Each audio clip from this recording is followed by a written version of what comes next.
The first one was Beefy. He smelled like wood smoke and cheap coffee.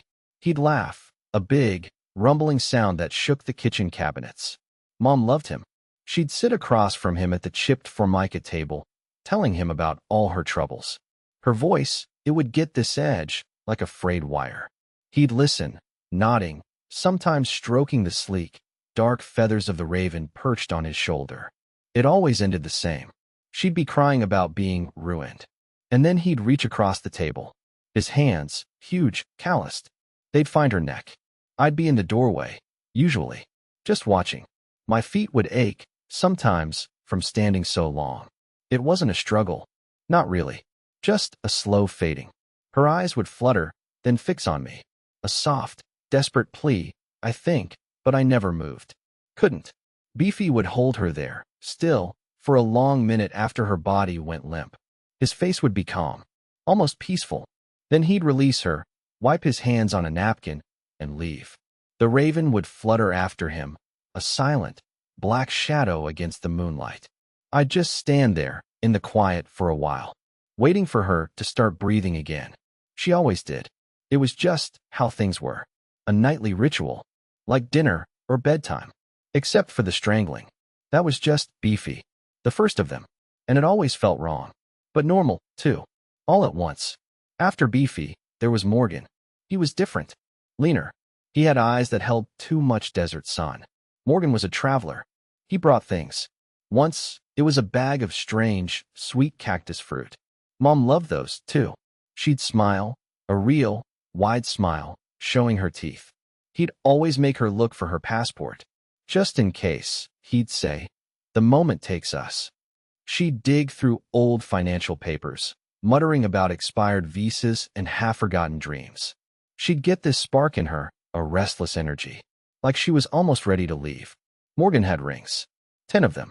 Silver, mostly, with turquoise and obsidian. Before he did it, he'd meticulously remove each one. Set them on the table, a glinting, silent pile. His fingers, bare then, would look almost fragile. But they weren't. Never were. He'd take her gently. No fuss. The spark in her eyes would go out, slow, like a dying ember. Just still. I'd always focus on the rings then. The way they sat there, waiting. A tiny, glittering treasure. They were always there when he left. I never understood why he took them off. Or why Mom always reached for her passport, knowing it wouldn't matter. It was all a pattern. A game. And I was just a piece of it. Watching. One night, the fruit Morgan brought, it had a bitter aftertaste. Made my tongue numb. A cold, creeping feeling started in my stomach. It wasn't just the fruit. It was the waiting. The knowing. This night felt different. He put the rings down. And then he hesitated. Just for a second. His eyes caught mine. A flicker of something. A question? I don't know. My breath caught in my throat. Then there was Jack. He was quiet. Always had a clean, pressed shirt, even when the others looked like they'd been dragged through a dusty canyon. Jack reminded me of a camping trip once. Just Mom and me, laughing around a crackling fire. When Jack came over, Mom would change. Her voice would get softer, more proper. She'd use words she didn't normally use. Sip tea with her pinky out. Like she was performing. For him. For me. Their conversations were light. Polite. Never about her troubles. Always about abstract things. Art. History. The weather. It was the only time I ever heard her truly laugh. A bright, clear sound that filled the kitchen. But then the laughter would stop. Always. Her eyes would get a far-off look. A quiet sigh would escape her lips. And then Jack would reach out. His hands were smaller than Beefy's, but no less effective. He wouldn't use force. Just pressure. She'd make this soft, gasping sound. A moan, almost. It wasn't terror. It was surrender. My role was fixed. Engraved into me. After she went still, after. He'd pulled his hands away. I had to unwrap her fingers. Always. From his neck. Or sometimes, from her own throat. She'd grab, you see, in those last moments. Like she was trying to hold on. Or pull them down with her. They never touched her after. I had to do it. Gently. Pry each finger back, one by one. Her skin would be cold. My hands, small and shaking, would do their work. It was part of the ritual. My part. And I hated it. But I did it. Every time. Because it felt like, if I didn't, the cycle would break. And what would happen then? I didn't know, and I was too afraid to find out. The night he came, he was new, cloaked in this mangy bearskin coat. The fur was matted, dark, but he didn't smell like anything. No wood smoke, no desert dust, no clean linen. Just nothing. A profound emptiness. He sat at the table, just watching Mom. His silence was different from Jack's. Not polite. Heavy. It felt ancient, like a sadness that stretched across whole continents. Mom didn't try to laugh. She didn't talk about being ruined. She just watched him back, her eyes wide, full of something I couldn't place. Maybe fear, maybe understanding. He reached for her. Slow, deliberate. His hands were thin, pale, not like the others. As his fingers closed around her throat, I saw them. Over on the kitchen bench. Sitting there. Beefy. Morgan, his rings glinting on the table beside him. Jack, still in his pressed shirt. They were just there. Watching. Silent. Solid. My breath hitched. They were never there when another one did it. Never. My heart hammered against my ribs. Something inside me snapped. A thin, tight wire that had held me together for so long. Stop, I heard myself say. My voice was a tiny, reedy thing, but it echoed in the sudden silence. The new man paused. His grip didn't loosen, but he froze.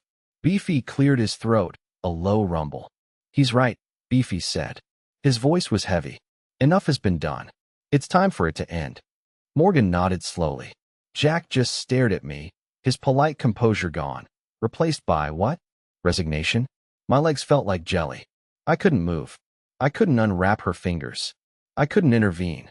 Not this time. I watched. Powerless. The new man, the one in the bear coat, tightened his grip. Mom struggled. A real struggle this time. Her hands flew up, not trying to grab, but to push. Her eyes rolled back. She vomited. A thin, terrible stream. It ran down her chin, onto her shirt. Her lips turned blue. Aspiration. I knew that word. She choked on it. Her own sickness. The man didn't stop. He just held her there, until the struggling ceased. Until her body went completely still. This stillness was different. A finality. A permanent silence. Beefy sighed. A long, shuddering sound that wasn't quite human. Jack spoke, his voice barely a whisper. I never thought it'd be him. Morgan, his eyes still holding that desert sadness, answered. Nor I, Mr. Daniels. They didn't move from the bench. Didn't look at me. Didn't look at her. Just watched the man in the bear coat. Mr. Smirnoff, I realized. That's who he was. The last one. The final end. He released her. Her head lolled. Her mouth was open. Blue. The smell of bile filled the room. Mr. Smirnoff turned and walked out. He didn't look back. The raven didn't follow. Beefy, Morgan, and Jack faded. Not like smoke. More like a memory dissolving. They were just gone. The kitchen was quiet. So quiet. No more breathing. No more waiting for her to start again. Just the cold, cold air. And the smell. And her. Still. So terribly, utterly still. My hands were shaking. I didn't have to unwrap her fingers this time. There was nothing to unwrap. I just stood there. And I knew. It wasn't a game anymore. The cycle was broken. And I was the one who broke it. And now, it was truly over.